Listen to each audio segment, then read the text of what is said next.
अस्सलामु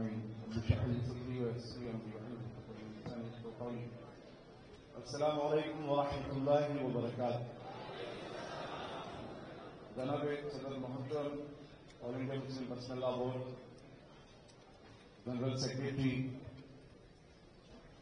और दीगर मुस्लिम पर्सनल लॉ बोर्ड के जिम्मेदारान, साथ ही स्टेज पर तशरीफ फरमा मुअज़्ज़िज़ और मेरे सामने तशरीफ फरमा मेरे भाइयों, बुजुर्गों, खासतौर पर मेरी माँ बहनों, दोस्तों, आज जो तहफ़्फ़ुज़ औक़ाफ़ हमारी जो कॉन्फ्रेंस है, ये तहफ़्फ़ुज़ औक़ाफ़ कॉन्फ्रेंस की जो डिटेल्स है, काफ़ी वक्फ अमेंडमेंट एक्ट को लेकर हजरत जनाब जनरल सेक्रेटरी दामद बरकातहू ने काफी जोश और हौसमंदी के साथ हमारे सामने क्या करना है एक रोड मैप भी ब्रीफ में दिया है। साथ ही साथ मैं, क्योंकि अदीब साहब ने एक बात कही, वहीं से मैं शुरू करता हूं कि जेल भरो आंदोलन को हम सीरियस लेना है और वो जेल भरो आंदोलन की शुरुआत करके हम लोग आपके सामने हैं, खासतौर पर एसपी। क्योंकि लास्ट मैं हमारे नेशनल प्रेसिडेंट M.K. फैरी साहब जो जेल में हैं, उनका मैसेज, क्योंकि लास्ट जंतर मंतर पर होने वाले कार्यक्रम के लिए जब वो दिल्ली पहुंचे तो एयरपोर्ट से, क्योंकि उनको ये लगा कि मुस्लिम पर्सनल लॉ बोर्ड के साथ इस वक्फ अमेंडमेंट जब तक एक्ट नहीं बना था, इस बिल को रोकने के लिए सड़कों पर मुस्लिम पर्सनल लॉ बोर्ड की आवाज पर वो दीवाने उतरे हैं, जो एक बार आगे बढ़ गए तो इंशाल्लाह पीछे नहीं हटेंगे। और वही मैसेज आज भी उन्होंने भेजा है कि अश्योर कर दें पूरे इंडिया में तमाम social democratic party of India के कैडर्स और लीडर्स को कि जहां जहां भी all India Muslim personal law board ने हुक्म दिया है, वो अपनी जानों के साथ उनके हुक्म को पाबंदी से निभाएंगे इंशाअल्लाह। तो इसी के साथ कि जो आज हसास एक ऐसा इशू जो मामलात का नहीं हमारे ईमान का मसला है, ये मामलात का नहीं हमारे ईमान का मसला है, इस ईमान के इस सब्जेक्ट पर हम ये अहद करें कि इंशाअल्लाह हम लोग ये मिशन को जब तक पूरा नहीं हो जाता हम पीछे नहीं हटेंगे। ये एक बात के साथ मैं चंद बातें 3-4 पॉइंट्स में करना चाहूंगा। इसके पहले मैं दुआ गो भी हूं। आज हजरत मौलाना उबैदुल्लाह खान आजमी साहब जो नायब सदर हैं, वो बहुत बीमार हैं, उनके लिए भी दुआ करें, हॉस्पिटलाइज हैं, तो उनके लिए भी दुआ करें। साथ ही हमारे मुगीसी साहब जो ऑल इंडिया मिली काउंसिल के प्रेसिडेंट हैं, क्योंकि ये हमारे वो सरमाया हैं जो हमको गाइड करेंगे और हम उनके सबके हुक्म के मुताबिक आगे चलना है। मेरे भाइयों और बहनों, में एक बात ये कहना चाहता हूं कि आप सुन रहे होंगे कल परसों के अंदर एक इंसिडेंट होता है गुना MP के अंदर, जहां पर फसाद फैलाने वाले, और मैं जो बात कर रहा हूं ये ध्यान रखिएगा, मैं हिंदू भाइयों को साथ लेकर बात कर रहा हूं, भारत के तमाम नागरिकों को जो यहाँ की धर्मनिरपेक्षता और गंगा जमुनी तहजीब को मानने वाले हैं, उन सबको साथ लेकर बात कर रहा हूं। तो जो गुना MP के अंदर, तो बात क्या है, हिंदू और हिंदुत्व दो अलग चीज है, जो संघ अध्यक्ष खुद भी कह चुके हैं कि हम लोग हिंदुत्व के लोग हैं। ये मोहन भागवत जी का बयान भी है। तो जो हिंदुत्व फसाद फैलाता है या जिस तरीके से उनके प्रोपेगेंडे होते हैं, उसी का एक मैं एग्जाम्पल देकर गुना MP के अंदर फसाद किया और वहां के SP साहब जिन्होंने अपनी नौकरी को, जिन्होंने उस हक को, जो देशभक्त होता है, जो देश प्रेमी होता है, उस हक को अदा किया और ये उजागर किया कि ये फसाद फैलाने वाले BJP के फला जिम्मेदार थे। फिर क्या किया, मैं इंटॉलरेंस पे आना चाहता हूं। यहां जो असहिष्णुता, आपको मालूम है मोदी 1 मोदी 2 के अंदर विश्व ये दिखाया जा रहा था, यहां कोई असहिष्णुता नहीं है, इंटॉलरेंस नहीं है। वो एसपी साहब का इस्तीफा कर दिया। ये पुलिस स्टेट बना हुआ जो उत्तर प्रदेश है, मेरठ का अभी का इंसिडेंट जो अलग प्रोपेगेंडा दिखाया गया मुर्शिदाबाद का, वेस्ट बंगाल के अंदर, जबकि वहां की सीएम ममता बनर्जी पहले ही कह चुकी थी कि यहां पर ये वक्फ अमेंडमेंट एक्ट को लागू ही नहीं करेंगी, वो पूरी तरह मुसलमानों के साथ है। तो मुसलमान वहां तो फसाद फैला ही नहीं सकता। वो एहतजाज कर रहा है। मुस्लिम पर्सनल लॉ बोर्ड क्या कर रही है? वो एहतजाज के जरिए से लोगों को जागरूक कर रही है, अवेयर कर रही है, अवेकिंग कर रही है। उठो, अपने हक और हुकूक को जानो। या 2 संविधान नहीं है, एक संविधान है। जो मोदी साहब को राइट है वही राइट हम सबको भी है। तो मैं मुख्तसर इस बात को, यहां पर जो मेरठ के अंदर प्रोटेस्ट किया, एहतजाज किया, हिंदू सेना के वो राष्ट्रीय अध्यक्ष जिन्होंने प्रोटेस्ट किया, पुलिस वाले की टोपी को ऐसा फेंक दिया, उनके सिर से उस ताज को जो उनकी इज्जत है ऐसे फेंका है, पूरे मीडिया ने देखा होगा। यह है आज पुलिस की हालत उत्तर प्रदेश में। और साथ ही साथ ये तमाम चीजें पूरे इंडिया में दिखाने की कोशिश कर रहे हैं। लेकिन मैं ये कहना चाहता हूं कि ये मुद्दा मुसलमानों का नहीं है। मैं सिर्फ आप मुसलमान भाई बहनों से नहीं बल्कि पूरे भारत को एड्रेस करके बात कहना चाहता हूं कि क्या आपको मालूम है जो जल जीवन मिशन बनाया गया, जिसके बारे में ये कहा गया कि 80% जो हमारे लोग गांवों में रहते हैं उन तक पानी पहुंचेगा, 40% कटौती कर दी गई है उस जो उन्होंने अलर्ट किया था उससे 40% कटौती कर दी। हर 20 मिनट में एक बलात्कार होता है हमारी बहन, हमारी बच्चियों का, हर 20 मिनट में एक। अभी हमारे भाई ने बताया इसी माइकल ने, हर दिन 2 क्रिश्चियंस हमारे भाई यहां पर मरते हैं। यहां के तहफ्फुज़ की जिम्मेदारी सरकार की थी। क्यों चुनकर भेजा है हमने उन्हें और क्या किया है उन्होंने, ये समझना चाहिए। इसलिए मैं तमाम भाइयों को यह कहना चाहता हूं, हमारे हिंदू भाइयों को खासतौर पर, कि जो हमारे मेन मुद्दे हैं, रोटी कपड़ा मकान स्वास्थ्य शिक्षा, उसमें फेल्योर है ये सरकार, जीरो है, जीरो बताओ, जीरो।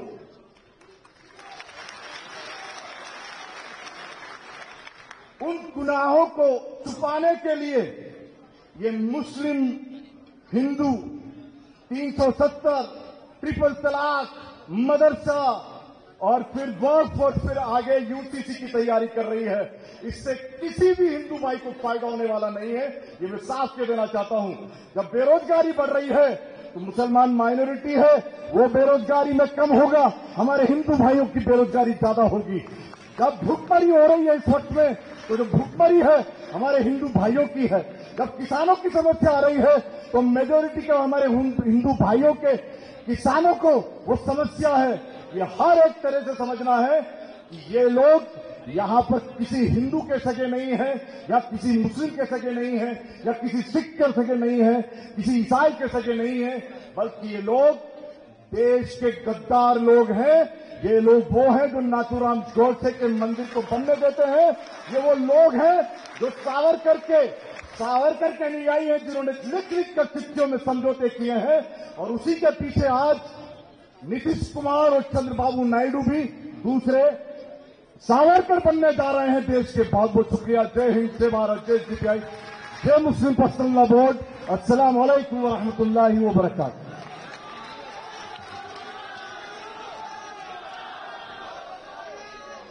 शुक्रिया मोहम्मद शफी साहब। मैं एक गुजारिश करूंगा हमारे मुकर्रीन से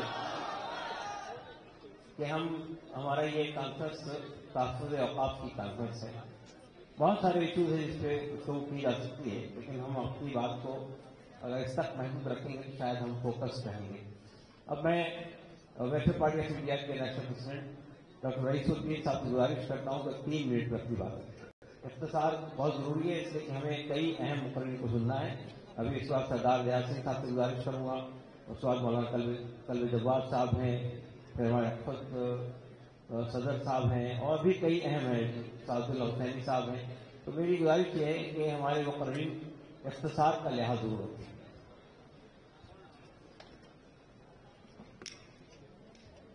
अस्सलाम वालेकुम। मोहतरम सदर, स्टेज पर बैठे हुए हमारा मोहतरम जिम्मेदार, तो आज इस मजलिस में हमारा सामने हमारा प्यारे भाई और बहनों, हम सब जानते हैं कि हमारा मुल्क एक सेकुलर मुल्क है। मुल्क जब सेकुलर होता है, धर्म का जिम्मेदारी प्राइवेट होता है। हर मजहब का लोग अपनी प्रॉपर्टी, अपने जमीन पर अपने कल्चरल इंस्टीट्यूशंस बनाए। सेकुलर मुल्क का दस्तूर ये इजाजत दे दिया है। हमारा मुल्क का दस्तूर हमारा अपने मस्जिद बनाने का, मदरसा बनाने का, गुरुस्तान के लिए जमीन वक्फ करने का इजाजत दिया है। हम मुसलमानों ने हमारा अपनी जमीन अल्लाह के नाम पर रजिस्ट्री कर दिया। रजिस्ट्री अगर नहीं किया तो वसीयत किया, ये वसीयत वक्फी हो जाता है। तो जो हमारा जमीन, इसका खुसूसियत ये है, जो वक्त में दिया गया है वो अल्लाह के नाम पर है। इसलिए जब सेकुलर हुकूमत की तरफ से अपने जो इख्तियारात है उससे तजावुज करके हमारा पर्सनल जो मजहब पर वो किसी कानून को जबरदस्ती नाफिज कर देता है, तो ये एक किस्म का जंग है। और जंग हमारा जो रखवाले हैं उन्हीं की तरफ से है। और ये जमीन अल्लाह की होने के नाते ये इस मुल्क का सबसे बड़ा माइनॉरिटी का कल्चरल बेस होने के नाते हम लोग इस जंग को चैलेंज के तौर पर लेने को मजबूर है। इसलिए इसका जो संगीन साइड है उसको हमारा मुल्क का जो जिम्मेदार है उनको समझना चाहिए। इसलिए हम आप लोगों से ये बताएंगे कि हमारा मुल्क में मुसलमानों का जो तादाद है वो 25 करोड़ से 30 करोड़ है और इसका 5 करोड़ मुस्लिम भाई और बहना है।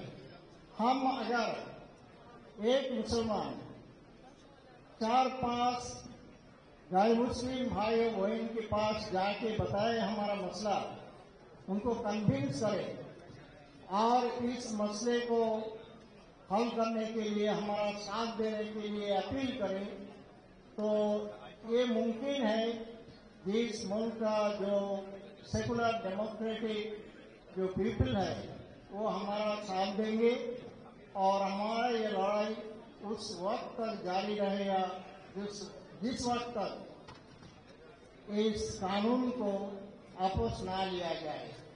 इस अपील के साथ मैं हमारा ये दरखास्त आप लोगों का सामने जो पेश किया उसको मैं खत्म करता हूँ और फिर दावाना अल्हम्दुलिल्लाह रब्बिल आलमीन। सलाम।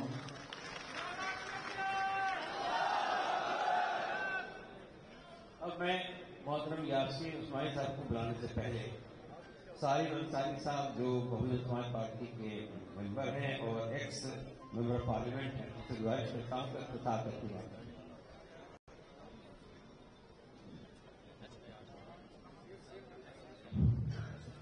आज के इस इजलास के सदर मोहतरम मौलाना खालिद सैफुल्लाह रहमानी साहब, दाइस पर तमाम उलमाए किराम, दीगर सियासी मिली तंजीमों के रहनुमा हजरात और मुल्क के कोने कोने से आए मेरे भाइयों, बातें बहुत कुछ हो चुकी हैं।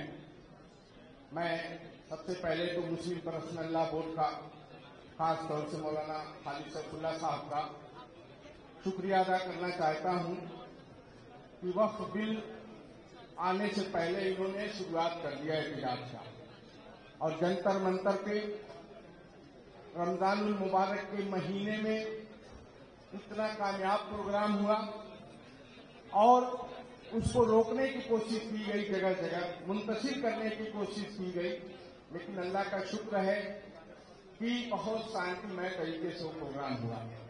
मुख्तलिफ हिंदुस्तान के मुख्तलिफ हिस्सों में अब तक जो भी प्रोग्राम हुए हैं माशाअल्लाह बहुत ठीक ठाक हुए, और आखिरी प्रोग्राम जो भी हैदराबाद में हुआ, मैं शुक्रिया अदा करना चाहता हूं वैसी साहब का, जिन्होंने ताबूत में आखिरी कील ठोक दिया।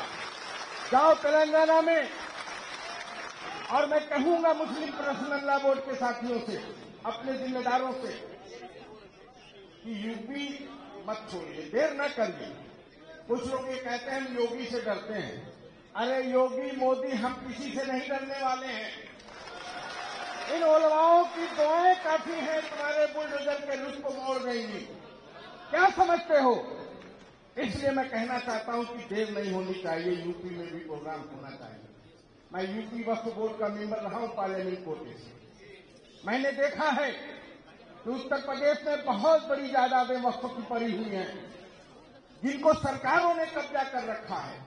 डर उनको इस बात की है कि अगर ये तूफान चलेगा तो हमें भी खाली करना पड़ेगा। दोस्तों, ये जो तहरीक चल रही है बहुत पुरअमन तरीके से चल रही है। जिन लोगों ने पार्लियामेंट में, जिन सियासी पार्टी के रहनुमाओं ने, चाहे वो जेपीसी में हो, पार्लियामेंट की तहत में हो, बहुत बेहतर तरीके से उन्होंने पार्टिसिपेट किया।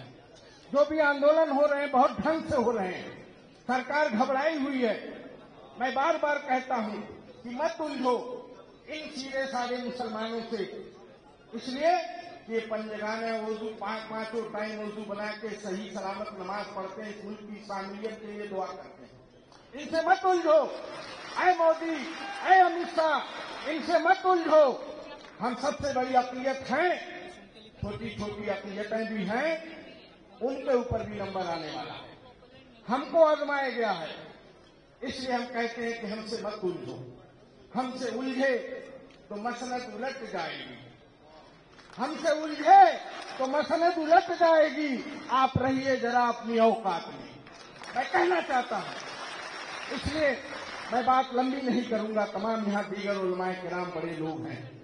मैं यही कहना चाहता हूं कि मैं यूपी से बिलोंग करता हूं, बहुजन समाज पार्टी से बिलोंग करता हूं, 6 साल मेंबर ऑफ पार्लियामेंट राज्यसभा रहा हूं। मैंने मुख्तलिफ मौजू पे अपने वहां मौक़िफ़ रखे हैं। ये जो अमेंडमेंट बिल आया है या जिसको पास कर दिया गया है, इस पे हम किसी तरीके से हम इसको काबिले कबूल नहीं करेंगे। अंतिम दिन तक हम लड़ेंगे और इंशाअल्लाह इन उलमाओं के कारगुजारी, इनके पीछे हम खड़े मिलेंगे। इसलिए हम चाहेंगे कि यूपी की भी कोई डेट तय की जाए, यूपी को छोड़ा न जाए। देर न हो। जो ये लोग गलतफहमी में हैं कि हम डर रहे हैं, कतई हम डर नहीं रहे हैं। हम डरने वाले लोग नहीं हैं। हम लोग जो जमहूरियत में हक हुकूक हमें मिला है, उसी के तर्ज अमल पे अपना प्रोटेस्ट इंशाअल्लाह इस बिल के वापस होने तक जारी रखेंगे। यही बात कहते हुए अपनी बात खत्म करता हूं। शुक्रिया।